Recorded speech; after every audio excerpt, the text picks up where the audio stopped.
નદી નાળા છલકાઈ જાય અને કુવાના તળ ઊંચા આવે તો વરસાદ થવાની શક્યતા રહેશે. ક્યાં સમયે થશે દાદા એવો વરસાદ? એ વરસાદ 29-30 જૂનથી 7મી જુલાઈ વચ્ચે ભારે વરસાદ થવાની શક્યતા રહેશે. કેટલાક ભાગમાં 4 ઇંચ, કોઈ ભાગમાં 3 ઇંચ, તો કોઈ ભાગમાં વધુ વરસાદ પણ થવાની શક્યતા છે. મોટા ભાગના ભાગમાં વાવણી લાયક વરસાદ થઈ જવાની શક્યતા રહેશે. કે કયા વિસ્તારો છે તેમાં આ વર્ષે ચોમાસું સારું દેખાઈ રહ્યું છે અને કયા વિસ્તારોમાં ચોમાસામાં હજુ થોડી રાહ જોવી પડશે? જૂન જુલાઈમાં થોડી ખાધ રહેવા છતાં વરસાદ સારો હશે. અલબત્ત કેટલાક ભાગમાં ભારેથી અતિ ભારે વરસાદ આવતા કોઈ ભાગમાં પૂરની સ્થિતિ પણ થઈ શકે. દક્ષિણ સૌરાષ્ટ્રના કેટલાક ભાગમાં ભારેથી અતિ ભારે વરસાદ થઈ શકતા છે. હાલ જોઈએ તો આજે 25 જૂન અને ગુરુવારનો દિવસ છે અને આમ કહીએ તો ચોમાસાના મેઘમંડાણ ગુજરાતમાં થઈ ચૂક્યા છે. મેઘો મન મૂકીને વરસી રહ્યો છે ગુજરાતમાં, ખાસ કરીને દક્ષિણ ગુજરાતમાં સારો એવો વરસાદ પડી રહ્યો છે.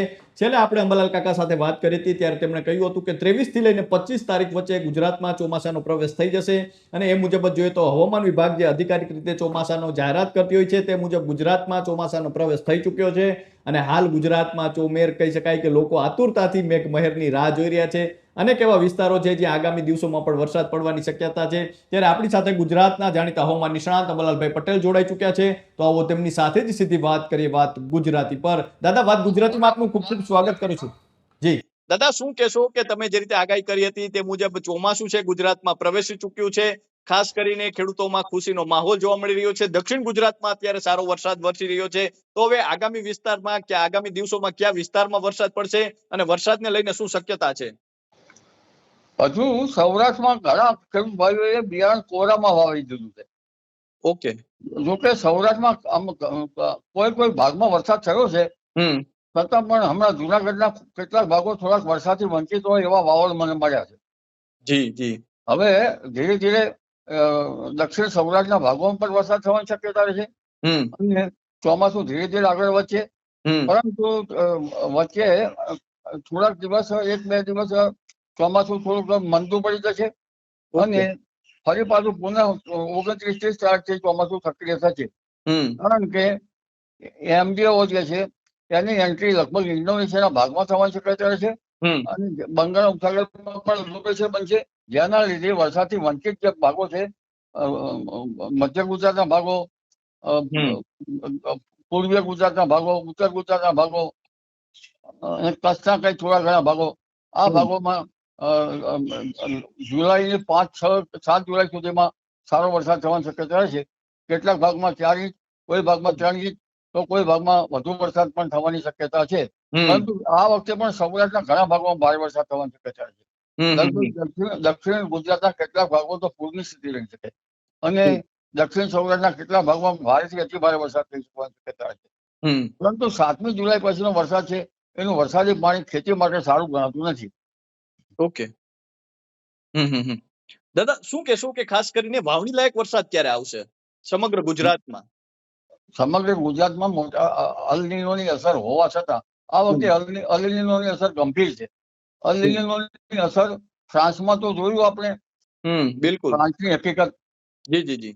43 ડિગ્રી એના ઉપર મહત્તમ ઉષ્ણતામાન થયું, જ્યાં ઠંડી પડતી હોય એવા મુલકોમાં ગરમી પડી ગઈ. યસ. એટલે આમાં અલ નીનોના અસરના કારણે થોડું ચોમાસું મોડું પડ્યું એવું જણાય છે અને આદ્રા નક્ષત્ર, રોહિણી નક્ષત્ર બરાબર તપ્યું નથી અને રોહિણી નક્ષત્ર થોડાક પાયા બગડાતા વરસાદ થવાથી એટલે ચોમાસું મોડું પડ્યું છે. પરંતુ તારીખ 29 જૂનથી બંગાળ ઉપસાગરની શાખા પણ સક્રિય થશે. 7મી જૂન સુધીમાં ગુજરાતના મહદ ભાગોમાં સારો વરસાદ થવાની શક્યતા રહેશે. મોટા ભાગના ભાગમાં વાવણી લાયક વરસાદ થઈ જવાની શક્યતા રહેશે, પણ ચોમાસું મોડું તો ગણી શકાય હવે. જી જી જી.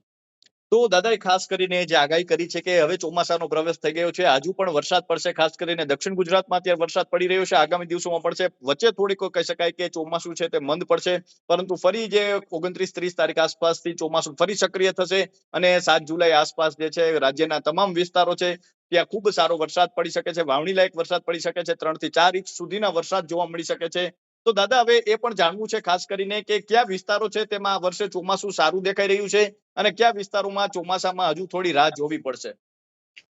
ચોમાસું સારું જે જણાવ્યું છે દરિયા કિનારાના ભાગોમાં, દક્ષિણ ગુજરાતના ભાગો, નવસારીના ભાગો, ભરૂચના ભાગો, સુરતના ભાગો, આહવા વલસાડના ભાગો, દક્ષિણ સૌરાષ્ટ્રના ભાગો અને સૌરાષ્ટ્રના ઘણા ખરા ભાગો. પરંતુ કચ્છના થોડા ઘણા ભાગો અને ઉત્તર ગુજરાતના થોડા ઘણા ભાગોમાં ચોમાસું કંઈક ખંડવૃષ્ટિ વાળું રહેશે પાછળથી આગળ. આ ડેમ જેવું સક્રિય થવાનું નીચેના ભાગમાં થયા પછી એ ચોમાસું થોડુંક નબળું પડવાની શક્યતા રહેશે. પરંતુ આમ છતાં આ જે આની અસરને ખાળી શકવા માટે હજુ આઈઓડી સમર્થ નથી. આઈઓડી જો ઓગસ્ટ મહિનામાં સમર્થ થાય તો ઓગસ્ટ મહિનામાં પણ સારો વરસાદ આવવાની શક્યતા રહેશે. 1 ઓગસ્ટ આસપાસથી આ બાબતનો આપણને ખ્યાલ આવી શકે. દાદા અત્યારે ખાસ કરીને જોઈએ તો ચોમાસું મહારાષ્ટ્રમાં અટક્યું હતું, પછી ત્યારબાદ આગળ વધ્યું તો ગઈકાલે છે મુંબઈમાં ખૂબ વરસાદ પડ્યો છે અને હવામાન વિભાગના જણાવ્યા અનુસાર જે કહી શકાય જૂન માસનો 52% વરસાદ એક દિવસમાં પડી ગયો છે. તો ગુજરાતમાં પણ ચોમાસું આવશે ત્યારે આવા જ વરસાદ આવશે? મને મોટાભાગના ભાગોમાં ચોમાસાની ખાધ મોટી પૂરી શકે એવો વરસાદ આવશે. જોકે જૂનની ખાધ તો પૂરી થોડી મુશ્કેલ રહેશે.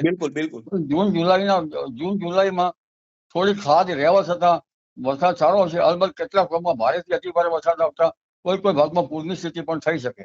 ઓકે દાદા, એવો વરસાદ ક્યારે આવશે જ્યારે નદી નાળા છલકાઈ જાય અને કુવાઓ ભરાઈ જાય? એ પ્રકારનો કહી શકાય અતિવૃષ્ટિ જેવો વરસાદ છે તે ક્યારે આવશે?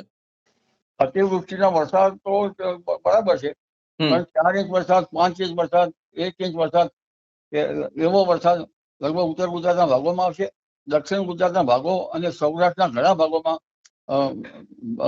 નદી નાળા છલકાઈ જાય અને કુવાના તળ ઊંચા આવે એવો વરસાદ થવાની શક્યતા રહેશે. ક્યાં સમયે થશે દાદા એવો વરસાદ? એ વરસાદ 29-30 જૂનથી 7મી જુલાઈ વચ્ચે ભારે વરસાદ થવાની શક્યતા રહેશે.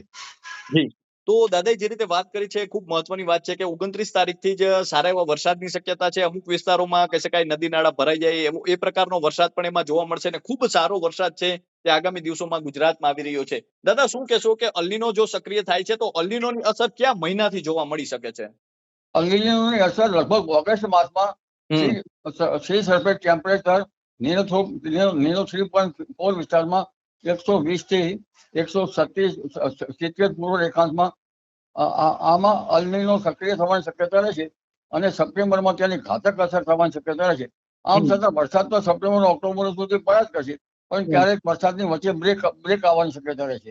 જી દાદા, પછી જોઈએ તો અલ્નીનોની જ્યારે કહી શકાય અલ્નીનોની અસર થશે ત્યારબાદ આપણે પણ જોઈએ તો આ વખતે હજુ કોઈ એવી મોટી સિસ્ટમ નથી બની અરબ સાગરમાં હોય કે બંગાળની ખાડીમાં, તો સિસ્ટમો બનવાનું ક્યારે શરૂ થશે?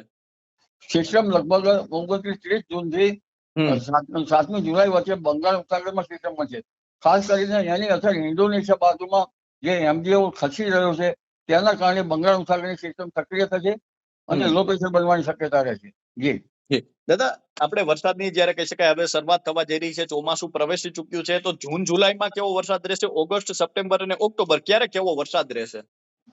જૂનમાં તો વરસાદ બરાબર રહ્યો જ નથી. બિલકુલ. જૂન જુલાઈનું સરભર કંઈક અંશે જુલાઈ માસમાં થવાની શક્યતા રહેશે અને મધ્યપ્રદેશના ભાગોમાં ઓગસ્ટમાં વરસાદ થવાની શક્યતા રહેશે, જે નર્મદાના સ્રાવ વિસ્તારમાં વરસાદ થતા નર્મદામાં ડેમમાં પાણીની આવક વધી શકે. અને સપ્ટેમ્બર ઓક્ટોબરમાં દાદા પાછોતરા વરસાદ પડવાની કોઈ શક્યતા? અલ્નીનો કારણે, ગરમીના કારણે, હવાના હળવા દબાણ ઉભા થવાના કારણે સપ્ટેમ્બર ઓક્ટોબરમાં વરસાદ થવાની શક્યતા રહેશે અને ઓક્ટોબરથી ડિસેમ્બર પુનઃ વાવાઝોડાની પ્રક્રિયા શરૂ થતી હોય છે. બિલકુલ. તો જે આપણે કહી શકાય કે પોસ્ટ મોન્સૂન વાવાઝોડું હોય છે તે પણ બનતું હોય છે અને દાદાએ ખાસ કરીને જે કયા મહિનામાં કેવો વરસાદ પડશે તેની શક્યતાઓને લઈને પણ વાત કરી છે. દાદા, હવે ખાસ કરીને ખેડૂતો આપણે ખૂબ સાંભળતા હોય છે, કારણ કે આપણે જોઈએ તો ખેડૂતોનો સંપૂર્ણ આધાર છે ચોમાસા પર રહેલો હોય છે અને અત્યારે જોઈએ તો ચોમાસું હવે ગુજરાતમાં પ્રવેશી ચૂક્યું છે, તો ખેડૂતોએ અત્યારે કઈ બાબતોનું ધ્યાન રાખવું જોઈએ? કેટલો વરસાદ થાય પછી વાવણી કરવી જોઈએ, કારણ કે વરસાદ ખેંચાય એવી કોઈ શક્યતા છે વચમાં? ઘણી વખત વરસાદ ખેંચાય એવી શક્યતાઓ છે, એટલે ખેડૂત ભાઈઓ વરાપ થઈ વાવણી કરવી સારી રહે. જી. અને દાદા જોઈએ તો હવે ગુજરાતમાં ચોમાસું પ્રવેશી ચૂક્યું છે, તો હવે કહી શકાય કે ચોમાસું સતત આગળ વધી રહ્યું છે, તો ચોમાસાને ક્યાંય બ્રેક લાગી શકે છે હવે? આ અલ્નીનોની જે વચમાં દ્રષ્ટિ છે તેના કારણે ચોમાસામાં બ્રેક લાગી શકે છે, પણ અલ્નીનો વચ્ચે હવાના હળવા દબાણ આ વખતે વિશિષ્ટ હવામાન થવાની શક્યતા રહેશે, એટલે એકાએક હવાના હળવા દબાણ ઉભા થાય અને જ્યાં સાનુકૂળ સ્થિતિ હોય ત્યાં વરસાદ વરસી શકે. દાદા પછી આ વર્ષે એક પેટર્ન એ પણ જોવા મળી રહી છે કે આ વર્ષે ચોમાસું જ્યાં વરસે છે તે ખૂબ વરસી રહ્યું છે. જે પ્રકારે ચોમાસું આવી રહ્યું છે કેરળથી તેના જે આંકડા જોઈએ તો તે મુજબ એવું દેખાઈ રહ્યું છે કે ચોમાસું જ્યાં વરસે ત્યાં ખૂબ વરસે છે અને અમુક વિસ્તારોમાં મોડું પડી રહ્યું છે. તો શું લાગે છે આ વર્ષે દાદા ખંડવૃષ્ટિ થશે એટલે કે અનિશ્ચિત વરસાદ થશે કે સાર્વત્રિક વરસાદ થશે? પ્રાચીન વર્ષા વિજ્ઞાન પ્રમાણે જોવા જઈએ તો આ વર્ષે વર્ષા મેઘ બરાબર બન્યો નથી. જો વર્ષા મેઘ બરાબર બન્યો હોય તો નિરંતર વરસાદ થવાની શક્યતા હતી. પરંતુ અત્યારે જે વરસાદ થઈ રહ્યો છે લો પ્રેશરમાં, જે જગ્યાએ લો પ્રેશર થાય અને ત્યાં વાદળો ખસી આવે છે, અરબ સાગર વધારે સક્રિય નથી અને 22 તારીખ પછી કઈક સક્રિય થયો છે અને બંગાળ ઉપસાગર પણ સક્રિય નથી. હવે બંગાળ ઉપસાગર પણ સક્રિય થશે એટલે બંગાળ ઉપસાગર જો એક માસમાં 2 હવાના હળવા દબાણ ઉભા થાય તો સારું. એટલે આવી પરિસ્થિતિ થાય તો ખેડૂત ભાઈઓ માટે સારું, પણ ખેડૂત ભાઈઓએ વાવણી વરાપ કરવી સારી રહે. જીરામાં વાવણી કરવામાં આવે 7મી જુલાઈ પછી તો પાક પીળા પડી જવાની શક્યતા રહે. બિલકુલ બિલકુલ. તો દાદા અમારી સાથે જોડાવા બદલ અને આપનો કિંમતી સમય આપવા બદલ ખૂબ ખૂબ આભાર.